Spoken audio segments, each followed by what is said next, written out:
ہوتا ہے، کچھ چیزیں ایسے جس سے جسم سے نکلنے کی وجہ سے بھی روزہ ٹوٹتا ہے، وہ تقریباً 6 کیٹیگری کے ہمیں ملتے ہیں۔ ایک تو یہ ہے، یعنی 1 اور 2، پہلا والا اور دوسرا والا خواتین سے ریلیٹڈ ہے، یعنی اگر خاتون کو پیریڈ اگر آ جائے، یا اسی طریقے سے بچہ پیدا ہونے کے بعد جس کو کہتے ہیں دم نفاس، نفاس کا خون آ جائے، لڑکا پیدا ہونے کا جو خاتون کو خون آتا ہے، یہ 2 وجہ سے بھی روزہ ٹوٹ جاتا ہے۔ صحیح بخاری حدیث نمبر 1951 میں حضرت عائشہ رضی اللہ تعالیٰ عنہ سے پوچھا گیا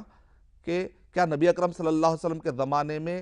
حیض کی حالت میں روزہ چھوڑ دینا اور اسی طریقے سے نماز چھوڑ دینے کا کیا اسی طریقے سے حکم پایا جاتا تھا؟ تو عائشہ رضی اللہ تعالیٰ عنہ نے ارشاد فرمایا کہ ہاں، ہم کو ایسے ہی حکم دیا گیا ہے۔ تو اس سے کیا پتہ چلتا ہے کہ پیریڈ اگر آ جائے،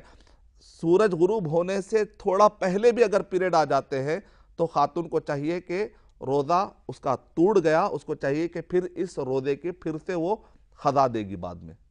اس کو پھر سے قضا دینی پڑے گی۔ البتہ نماز کی قضا نہیں رکھی گئی، اللہ تعالیٰ نے معاف فرما دیا ہے، البتہ روزے کی اس کو قضا دینی پڑے گی بعد میں۔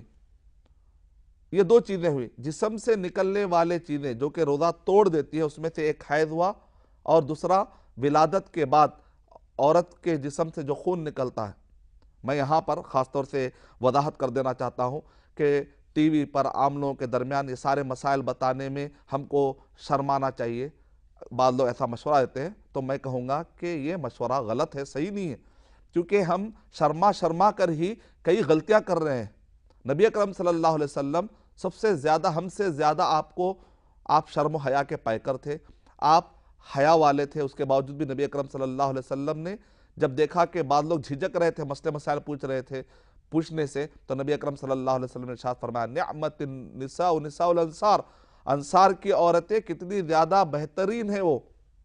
کہ ان کو لم یمنعہن الحیا، کہ وہ شرم و حیا ان کو روکتی نہیں ہے کہ وہ مسئلے مسائل پوچھے۔ یعنی مطلب یہ ہے کہ شرعی مسائل میں کوئی جھجکنے کی بات نہیں ہے۔ آج غلط باتیں سیکھ لینے کے لیے لوگ شرماتے ہیں، لیکن صحیح بات سیکھنے کے لیے شرماتے ہیں۔ تو ہم کو اس ٹائپ کی شرم سے بچنا چاہیے، غلو نہیں ہونا چاہیے کسی بھی چیز میں۔ سورہ نساء نمبر 4 کے آیت نمبر 171 میں اللہ تعالیٰ کہہ رہے ہیں یا اہل الکتاب لا تغلو فی دینکم، کہ شرم و حیا میں اتنی بھی زیادہ غلو مت کریے، اے اہل کتاب تم غلو مت کرو، ایاکم والغلو، تم کو چاہیے کہ تم غلو سے بچو۔ تو 6 چیزیں جو انسان کے جسم سے نکلنے کی وجہ سے اس کا روزہ ٹوٹ جاتا ہے۔ تو خواتین کے لیے خاص طور سے 2 چیزوں کا ذکر میں نے کیا، پیریڈ کا خون آ جاتا ہے، یا لڑکا پیدا ہونے کے بعد جو خون آتا ہے اس کی وجہ سے روزہ ٹوٹ جاتا ہے، اس کو بعد میں اس کا